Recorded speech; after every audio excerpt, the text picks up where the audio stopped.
Horror Stories.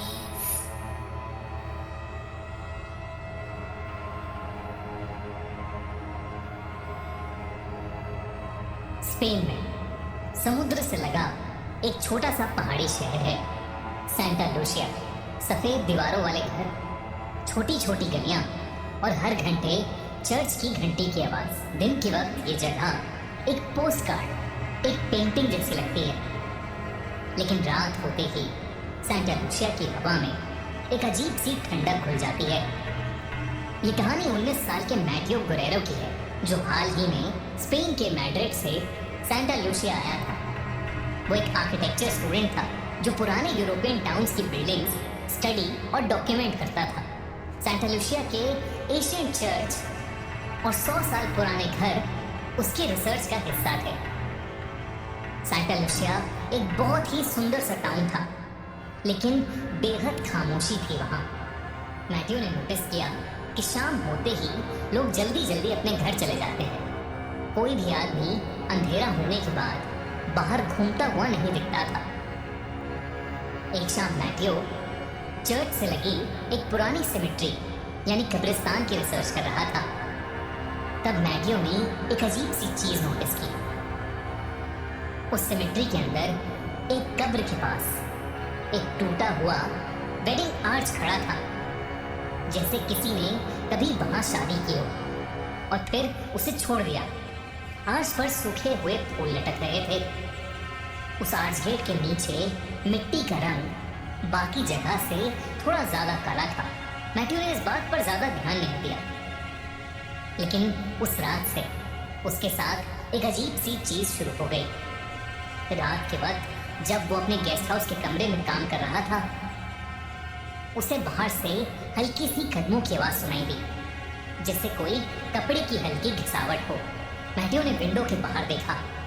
गली बिल्कुल खाली थी, लेकिन गली के कोने में एक सफेद सा सिलवेट खड़ा था। ऐसा लग रहा था कि जैसे कोई औरत हो, लंबा सा वाइट गाउन पहने हुए। मैथ्यू ने सोचा कि शायद कोई टूरिस्ट होगी, पर उसके देखते ही देखते वो औरत कहीं गायब हो गई। अगली रात वही आवाज फिर आई, इस बार थोड़ी करीब से। मैथ्यू ने विंडो खोली। गर्मी के मौसम में एक बेहद ठंडी सी हवा कमरे में घुस आई और उसे लगा कि जैसे कोई अभी अभी उसके गेस्ट हाउस के सामने से चलकर गुजरा हो। नीचे पत्थर की सड़क पर कुछ निशान थे, जैसे किसी ने गीली मिट्टी से चलकर फुटप्रिंट्स छोड़े हों, और वो फुटप्रिंट्स सीधा उस पुराने सिमेट्री की तरफ जा रहे थे। मैथ्यू उससे रहा नहीं गया और वो इन कदमों के निशानों को फॉलो करते हुए सिमेट्री पहुंच चुका था। चर्च की घंटी बजी। रात के 2 बज चुके थे। दूर दूर तक वहां मैथ्यू के अलावा और कोई भी नहीं था। मैथ्यू सिमेट्री के अंदर घुसा। वहां हवा और भी ज्यादा ठंडी थी। पुराने क्रॉसेस और ग्रेवस्टोन्स के बीच से गुजरते हुए मैथ्यू उस टूटे हुए वेडिंग आर्च तक पहुंच गया। वही आर्च जिसे उसने एक दिन पहले देखा था, और तब मैथ्यू ने पहली बार उसे देखा। आर्च के नीचे एक औरत खड़ी थी, सफेद वेडिंग गाउन, जो कि काफी पुराना सा लग रहा था। उसका चेहरा एक सफेद से घूंघट से ढका सा हुआ था। ऐसा लग रहा था कि जैसे वो औरत वहां खड़ी किसी का इंतजार कर रही हो। मैथ्यू ने एक कदम आगे बढ़ाया और एकदम से तेज हवा मानो रुक सी गई। उस कब्रिस्तान के अंदर की खामोशी इतनी गहरी हो गई कि मैथ्यू को अपने दिल की धड़कनें तक सुनाई देने लगी। वो औरत धीरे धीरे मैथ्यू की तरफ मुड़ी। उसका घूंघट थोड़ा सा हटा और जो चेहरा मैथ्यू को दिखाई दिया, उसे देखकर मैथ्यू के होश ही उड़ गए। उस औरत का चेहरे का रंग एकदम सफेद था। आंखें ऐसी भयानक जैसे किसी आत्मा ने उसे पोजेस कर रखा हो, और चेहरे पर खून के निशान थे जो शायद जम चुके थे, जैसे कई सालों पहले वो औरत खून के आंसू रोई हो। मैथ्यू ने नोटिस किया कि उस औरत के पैर जमीन को छू ही नहीं रहे थे।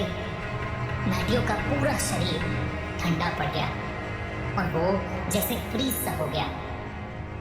पर इससे पहले कुछ होता, वो औरत हवा में घुलकर अचानक ही गायब हो गई। मैथ्यू पूरी रात नहीं सोया।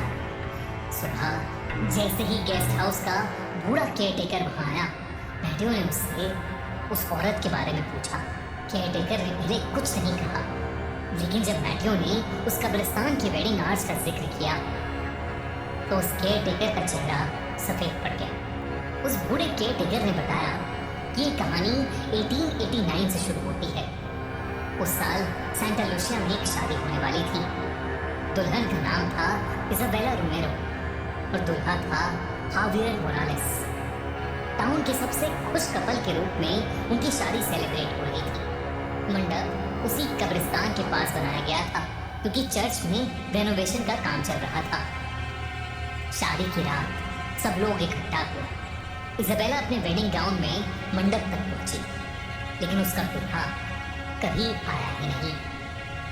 बाद में पता चला कि हावियर शादी से कुछ घंटे पहले ही सेंटा लूसिया छोड़कर किसी और लड़की के साथ भाग गया था। इजाबेला ने पूरी रात उस मंडप के नीचे उसका इंतजार किया। रात ठंडी होती गई और सुबह होने से पहले इजाबेला वहीं गिर गई। उसका दिल बंद हो चुका था। कुछ लोग कहते हैं कि उसे एक बहुत बड़ा सदमा लगा था, जिसकी वजह से उसकी मौत हो गई। इजाबेला की बॉडी को उसी कब्रिस्तान में दफन कर दिया गया। लेकिन उस रात के बाद सेंटा लूसिया में एक अजीब चीज होने लगी। कभी कभी रात के वक्त लोग एक सफेद वेडिंग गाउन में एक औरत को उस कब्रिस्तान के आर्च गेट के नीचे खड़ा देखते हैं, जैसे वो अभी भी किसी का इंतजार कर रही हो। लोग उसे डेड ब्राइड या कॉर्प्स ब्राइड बुलाते हैं। मैथ्यू इस कहानी को सुनकर घबरा चुका था। कल रात उसने भी उस डेड ब्राइड को देखा था। उस रात मैथ्यू जब अपने कमरे में था, उसने फिर से वही आवाज सुनी। इस बार वो कदमों की आवाज सीधा उसके कमरे के बाहर तक आई और फिर हवा में एक अजीब सी स्मेल आने लगी, गीली मिट्टी और पुराने फूलों की। मैथ्यू अब घबराने लगा था। उसने धीरे से दरवाजे की तरफ देखा।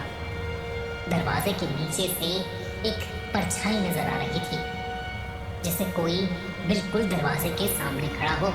और फिर उसके कमरे का दरवाजे का हैंडल अपने आप धीरे धीरे हिलने लगा। घबराहट के मारे मैथ्यू के पसीने छूटने लगे।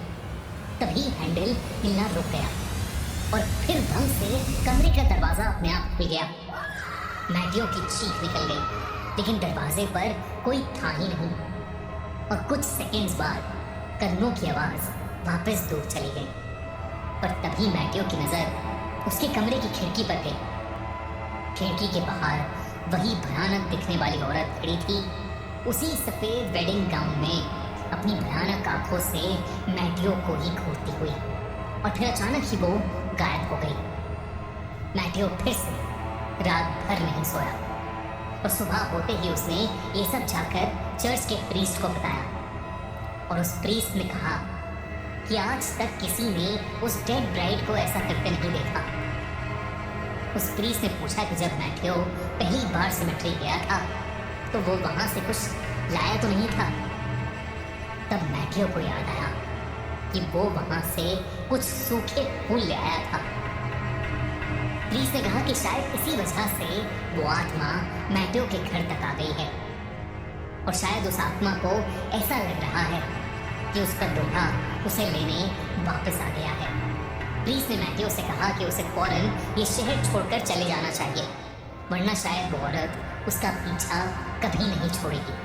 ये सुनकर मैथ्यू का दिल दहल गया और उसने डिसाइड किया कि वो सेंटा लूसिया से आज ही निकल जाएगा। लेकिन जब मैथ्यू सामान पैक करने अपने घर वापस गया तो उसने देखा कि डोर स्टेप पर गीली मिट्टी के निशान बने हुए थे, बिल्कुल वैसे ही जैसे सिमेट्री के पास थे। मैथ्यू को अब डर लगने लगा था। वो जल्दी से जाकर अपनी पैकिंग करने लगा। तभी उसने खिड़की से देखा कि आसमान का रंग बदल रहा है और काला पड़ रहा है। तभी अचानक घर की लाइट्स जल-बुझ करने लगी और एकदम से घर में अंधेरा हो गया। तेज बारिश शुरू हो गई और बिजली कड़कने लगी। और तभी एक और बार बिजली कड़की और वो औरत मैथ्यू के सामने आ खड़ी हुई। मैटियो उसे देखते ही जोर से चिल्लाया। गेस्ट हाउस का वो बूढ़ा केयर टेकर बस वहां पहुंचा ही था। उसने बाहर खड़े खिड़की के अंदर देखा मैटियो घबराते हुए चिल्ला रहा था और उसके सामने एक सफेद गाउन में भयानक औरत खड़ी थी। वो भागा भागा घर के अंदर गया, मैटियो के कमरे तक पहुंचा, लेकिन तब तक बहुत देर हो चुकी थी। मैटियो वहां था ही नहीं। कुछ घंटों बाद मैटियो की डेड बॉडी मिली, उसी कब्रिस्तान के अंदर, उसी वेडिंग आर्च के नीचे, गीली मिट्टी में ढकी हुई। उस दिन के बाद से सब लोगों ने मान लिया कि वो डेड ब्राइड की आत्मा मैटियो को अपना दुल्हा मानकर उसे हमेशा के लिए अपने साथ ले गई। दोस्तों, कैसी लगी आपको एक कॉर्प्स ब्राइड की कहानी? अगर ये कहानी आपको अच्छी लगी तो जल्दी से हमारा चैनल खूनी मंडे सब्सक्राइब कर लो और देखते रहो हर हफ्ते ऐसी ही दिल दहला देने वाली हॉरर स्टोरीज।